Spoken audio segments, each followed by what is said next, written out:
Hello' everyone welcome to আমাৰ YouTube channel সকলোকে স্বাগতম জনাইছোঁ মই প্ৰমোদ আজি মই এই ভিডিঅ'টোৰ জৰিয়তে BA ফাৰ্ষ্ট ছেমিষ্টাৰৰ MDC অৰ্থাৎ মাল্টি ডিচিপ্লিনাৰী কোৰ্ছৰ আধুনিক অসমীয়া নিৰ্মাতা কিতাপটিৰ দ্বিতীয় চেপ্টাৰটিৰ কুৱেশ্যনসমূহ চমু কুৱেশ্যনছ এনচাৰৰ পৰা ধৰি লং কুৱেশ্যনছ এনচাৰসমূহলৈ ইয়াতে সমাধান কৰিম। First semester BA BC and BCom MDC compulsory কোৰ্ছৰ FYUGP NEB 2020 আধুনিক অসমৰ নিৰ্মাতা চেপ্টাৰ 2 ৰাজনৈতিক ভেটি গঢ়োতা।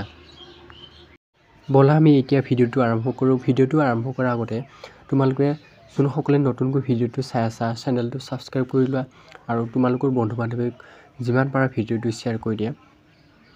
ব'লা আমি এতিয়া কুৱেশ্যন এনচাৰসমূহলৈ আগবাঢ়োঁ। পোনপ্ৰথমতে কুৱেশ্যন নম্বৰ 1 অসম ছাত্ৰ সন্মিলন কেতিয়া গঠন কৰা হয়? উত্তৰ 1916 চনৰ 25 ডিচেম্বৰ দিনা। Next question number 2 Assam association প্ৰথম পূৰ্ব কেতিয়া গঢ়ি উঠিছিল? উত্তৰ 1867 চনৰ গুৱাহাটী আছাম এছ'চিয়েশ্যন নামেৰে এক অনুষ্ঠান গঢ়ি তোলা হৈছিল। Next question number 3 Assam association প্ৰথমখন অধিৱেশন 1905 চনত ক'ত অনুষ্ঠিত হৈছিল? উত্তৰ ডিব্ৰুগড়ত। কালীচৰণ ব্ৰহ্মৰ জন্ম ক'ত আৰু কেতিয়া হয়? উত্তৰ 1860 চনৰ 18 এপ্ৰিল তাৰিখৰ অসমৰ ধুবুৰী জিলাৰ কাজিগাঁৱত তেওঁৰ জন্ম হয়। নেক্সট কুৱেশ্যন নম্বৰ 5 বড়ো ছাত্ৰ সন্মিলনৰ প্ৰতিষ্ঠাপক কোন? উত্তৰ কালীচৰণ ব্ৰহ্ম।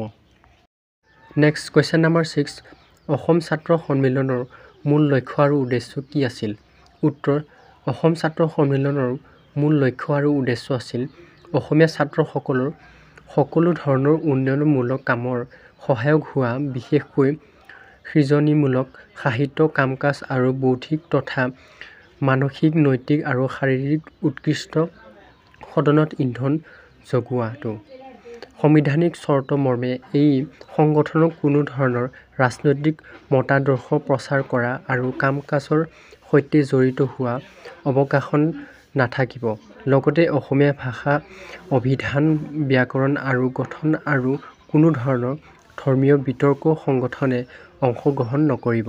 এই ফালৰ পৰা দেখা যায় যে সন্মিলনৰ ৰাজনৈতিক, ভাষিক আৰু ধৰ্মীয় দিশত নীৰৱে ভূমিকা পালন কৰাৰ পোষকতা কৰিছিল। নেক্সট কুৱেশ্যন নম্বৰ 7 অসম ছাত্ৰ সন্মিলনৰ অৱদান বিষয়ে লিখা। উত্তৰ 1916 চনৰ অসম ছাত্ৰ সন্মিলন গঠন অসমৰ ইতিহাস আৰু গুৰুত্বপূৰ্ণ ঘটনা। এই সন্মিলনৰ প্ৰথম অধিৱেশন লক্ষ্মীনাথ বেজবৰুৱাৰ সভাপতিত্বত গুৱাহাটীত অনুষ্ঠিত হৈছিল। এই সন্মিলনৰ মুখ্য উদ্দেশ্য আছিল অসমীয়া ভাষাৰ উন্নতি সাধন কৰা। ছাত্ৰ সন্মিলনে অসমৰ বিভিন্ন বিদ্যালয় আৰু মহাবিদ্যালয়ৰ ছাত্ৰসকলৰ লগত আদান প্ৰদান কৰি এক সম্পৰ্ক স্থাপন কৰিবলৈ চেষ্টা কৰিছিল। প্ৰথম অৱস্থাত যদিও এই সন্মিলনে ৰাজনৈতিক আলোচনা বা ৰাজনৈতিক সক্ৰিয়ভাৱে জড়িত হোৱা নাছিল, কিন্তু পিছলৈ দেশৰ জাতীয় আন্দোলন সক্ৰিয়ভাৱে অংশগ্ৰহণ কৰিছিল। ছাত্ৰ সন্মিলনে অসমৰ শিক্ষা, সাহিত্য, সংস্কৃতি চৰ্চাৰ লগতে সাম্প্ৰদায়িক সম্প্ৰীতি আৰু জাতীয় চেতনা গঢ়াত যথেষ্ট অৱদান আগবঢ়াইছিল। Next question number 8 Assam association প্ৰথম পৰ্বৰ বিষয়ে চমুকৈ লিখা।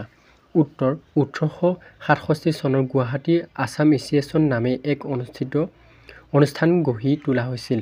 গুৱাহাটী ভালেমান গণ্য-মান্য লোকৰ উপস্থিতিত চৰকাৰী ইংৰাজী স্কুলৰ প্ৰাংগণত এই সংগঠনৰ প্ৰথম সভা তথা সন্মিলনখন অনুষ্ঠিত হৈছিল। এই সভাতে এখন কাৰ্যকৰী সমিতি গঠন কৰা হৈছিল। তাৰে স্থায়ী সভাপতি আছিল পূৰ্বৰ ৰজা কণ্টপ্ৰেশ্বৰ সিংহৰ উপ-সভাপতি কুলানন্দ মুখাৰ্জী, সম্পাদক গংগা গোবিন্দ ফুকন।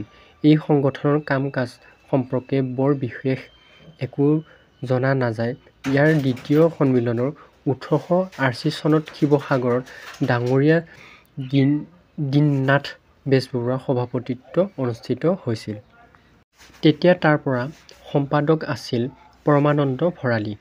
আছাম এছ'চিয়েশ্যনৰ তৃতীয় সন্মিলনখনো ডাঙৰীয়া দীননাথ বেজবৰুৱাৰ সভাপতিত্বে পুনৰ শিৱসাগৰতে অনুষ্ঠিত হৈছিল। 1882 চনৰ মাৰ্চ মাহত তেতিয়া গঙা গোবিন্দ ফুকন আছিল অবৈতনিক সম্পাদক আৰু অক্ষয় কুমাৰ ঘোষ আৰু হীৰেন্দ্ৰ নাৰায়ণ বেনাৰ্জী অবৈতনিক যুটীয়া সম্পাদক। ইয়াৰ পিছত এই সংগঠনৰ সম্পৰ্কে একো জনা নাযায়। নেক্সট কুৱেশ্যন নম্বৰ 9, এগৰাকী জনপ্ৰিয় ব্যক্তি হিচাপে গোপীনাথ বৰদলৈৰ চাৰিত্ৰিক বৈশিষ্ট্য উল্লেখ কৰা। উত্তৰ: ধীৰগম্ভীৰ আৰু অধ্যয়নশীল স্বভাৱৰ গোপীনাথ বৰদলৈ উদাৰচিত্ত আৰু নৈতিকতাৰ পূজাৰী আছিল। জীৱনত কেতিয়াও কাৰো লগত তেওঁ শত্ৰুতা কৰা নাছিল। সত্য, অহিংসা আৰু অনুশাসন আছিল তেওঁৰ জীৱনৰ আদৰ্শ। হিন্দু, মুছলিম, খ্ৰীষ্টিয়ান, অসমীয়া, বাঙালী, মাৰোৱাৰী, জনজাতি আদি সকলো লোককে তেওঁ সমান চকুৰে চাইছিল। দেশক আৰু মানুহক নিস্বাৰ্থভাৱে লাভ হোৱা বৰদলৈ প্ৰধানমন্ত্ৰী হৈয়ে তেওঁ সমাজৰ পৰা কানিবৰবিহীন নিৰ্মূল কৰিবলৈ যত্ন কৰিছিল। তেখেতে কৈছিল, প্ৰত্যেক মানুহেই ভগৱানৰ সৃষ্টি। বৰদলৈদেৱে অসম বসবাস কৰা লোকসকলৰ মাজত কোনো ধৰণৰ ভেদাভেদ সৃষ্টি নকৰিয়ে আটাইকে সমানে অসমীয়া জ্ঞান কৰিছিল। অসমৰ সকলো অঞ্চলৰ আৰু সকলো শ্ৰেণীৰ মানুহক সমান চকুৰে চোৱাৰ বাবে তেতিয়াৰ দিনৰ অসমৰ সমূহ ৰাইজেও তেওঁক বৰ ভাল পাইছিল। জনসাধাৰণৰ প্ৰিয়পাত্ৰ হোৱা হেতুকেই জনসাধাৰণে তেওঁক লোকপ্ৰিয় উপাধিৰে বিভূষিত কৰিছিল। বৰদলৈৰ সাংগঠনিক দক্ষতা আৰু ৰাজনৈতিক বিচক্ষণতা আছিল অভূতপূৰ্ব।